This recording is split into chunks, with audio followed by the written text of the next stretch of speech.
He, too, had worked many years for this command, and in another year his boat would be gone. He'd have to give the Dallas to someone else. But he did have her now. Pat, let's lower all masts and take her down to 1,200 feet. Aye, aye, sir. Lower the masts, Mannion ordered.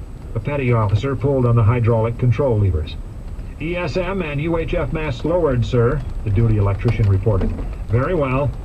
Diving officer, make your depth 1,200 feet. 1,200 feet, aye, the diving officer responded. 15 degrees down angle on the planes. 15 degrees down, aye. Let's move her, Pat. Aye, skipper. All ahead, full. All ahead, full, aye. The helmsman reached up to turn the annunciator. Mancuso watched his crew at work. They did their jobs with mechanistic precision, but they were not machines. They were men. His. In the reactor spaces aft, Lieutenant Butler had his engine man acknowledge the command and gave the necessary orders. The reactor coolant pumps went to fast speed. An increased amount of hot, pressurized water entered the exchanger, where its heat was transferred to the steam on the outside loop. When the coolant returned to the reactor, it was cooler than it had been, and therefore denser. Being denser, it trapped more neutrons in the reactor pile, increasing the ferocity of the fission reaction and giving off yet more power. Farther aft, saturated steam in the outside, or non-radioactive loop of the heat exchange system, emerged through clusters of control valves to strike the blades of the high-pressure turbine. The Dallas's huge bronze screw began to turn more quickly, driving her forward and down. The engineers went about their duties calmly. The noise in the engine spaces rose noticeably as the systems began to put out more power, and the technicians kept track of this by continuously monitoring the banks of instruments under their hands. The routine was quiet and exact. There was no extraneous conversation, no distraction. Compared to a submarine's reactor spaces, a hospital operating room was a den of libertines. Forward, Mannion watched the depth gauge go below 600 feet. The diving officer would wait until they got to 900 feet before starting to level off. The object being to zero the dive out exactly at the ordered depth. Commander Mancuso wanted the Dallas below the thermocline. This was the border between differing temperatures.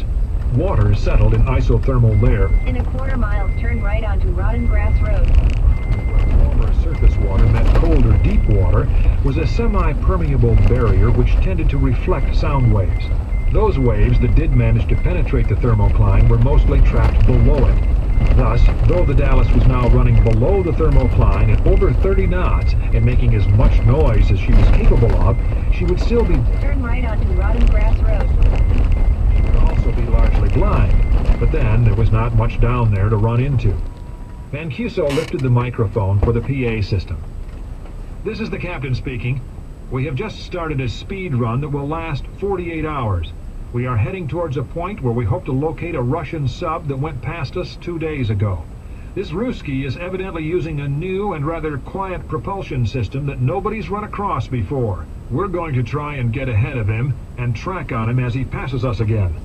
This time we know what to listen for, and we'll get a nice, clear picture of him. Okay, I want everyone on this boat to be well rested. When we get there, it'll be a long, tough hunt. I want everybody at 100%. This one will probably be interesting. He switched off the microphone. What's the movie tonight? The diving officer watched the depth gauge stop moving before answering. As chief of the boat, he was also manager of the Dallas's cable TV system. 3 video cassette recorders in the mess room, which led to televisions in the wardroom and various other crew accommodations. Skipper, you got a choice. Return of the Jedi or 2 football tapes. Oklahoma, Nebraska, and Miami, Dallas. Both those games were played while we were on the exercise, sir. Continue on Rotten Grass Road for 4 miles. Commercials and all. The cooks are already making the popcorn. Good. I want everybody nice and loose. Why couldn't they ever get Navy tapes, Mancuso wondered. Of course, Army had creamed them this year. Morning, Skipper. Wally Chambers, the executive officer, came into the attack center. What gives? Come on back to the wardroom, Wally. I want you to listen to something. Mancuso took the cassette from his shirt pocket and led Chambers aft. The VK Konovalov. 200 miles northeast of the Dallas, in the Norwegian Sea, the Konovalov was racing southwest at 41 knots. Captain Tupolev sat alone in the wardroom, rereading the dispatch he'd received 2 days before. His emotions alternated between rage and grief. The schoolmaster had done that? He was dumbfounded. But what was there to do? Tupolev's orders were explicit, the more so since, as his Zampolit had pointed out, he was a former pupil of the traitor Ramius.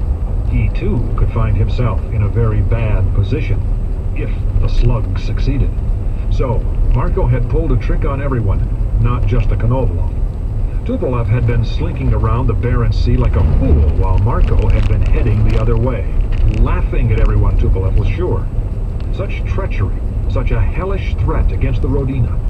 It was inconceivable, and all too conceivable. All the advantages Marco had, a 4-room apartment, a dacha, his own Zhiguli.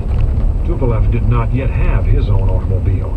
He had earned his way to a command, and now it was all threatened by this. He'd be lucky to keep what he had. I have to kill a friend, he thought. Friend? Yes, he admitted to himself. Marco had been a good friend and a fine teacher. Where had he gone wrong? Natalia Bogdanova. Yes, that had to be it. A big stink, the way that had happened. How many times had he had dinner with him? How many times had Natalia laughed about her fine, strong, big sons?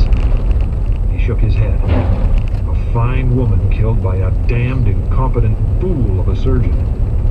Nothing could be done about it. He was the son of a Central Committee member.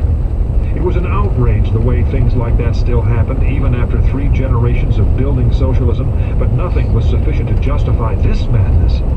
Tupolev bent over the chart he'd brought back.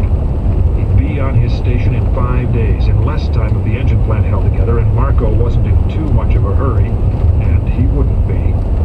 Marco was a fox, not a bull.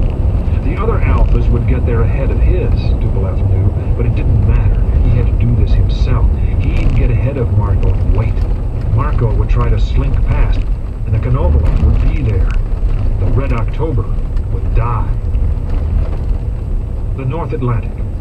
The British Sea Harrier FRS.4 appeared a minute early.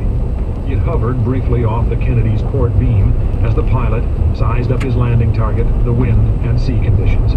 Maintaining a steady 30-knot forward speed to compensate for the carrier's forward speed, he side-slipped his fighter neatly to the right, then dropped it gently amidships, slightly forward of the Kennedy's island structure, exactly in the center of the flight deck. Instantly, a gang of deck crewmen raced for the aircraft, 3 carrying heavy metal chocks, another a metal ladder which he set up by the cockpit, whose canopy was already coming open.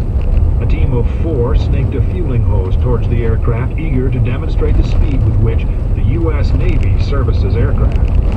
The pilot was dressed in an orange coverall and yellow life jacket. He set his helmet on the back of the front seat and came down the ladder. He watched briefly to be sure his fighter was in capable hands before sprinting to the island. He met Ryan at the hatch. "You, Ryan? I'm Tony Parker. Where's the loo?" Jack gave him the proper directions, and the pilot darted off, leaving Ryan standing there in a flight suit, holding his bag and feeling stupid. A white plastic flight helmet dangled from his other hand as he watched the crewmen fueling the Harrier. He wondered if they knew what they were doing. Parker was back in 3 minutes. "Commander," he said, "there's one thing they never put in a fighter, and that's a bloody toilet. They fill you up with coffee and tea, and they send you off, and you've no place to go." "I know the feeling. Anything else you have to do?" "No, sir. Your Admiral chatted with me on the radio when I was flying in. Looks like your chaps have finished fueling my bird. Shall we be off?" "What do I do with this?" Ryan held up his bag, expecting to have to hold it in his lap.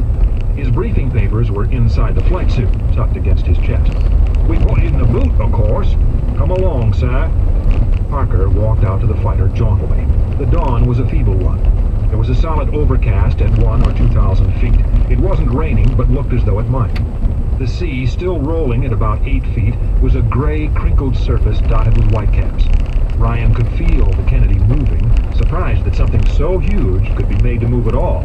When they got to the Harrier, Parker took the duffel in one hand and reached for a recessed handle on the underside of the fighter. Twisting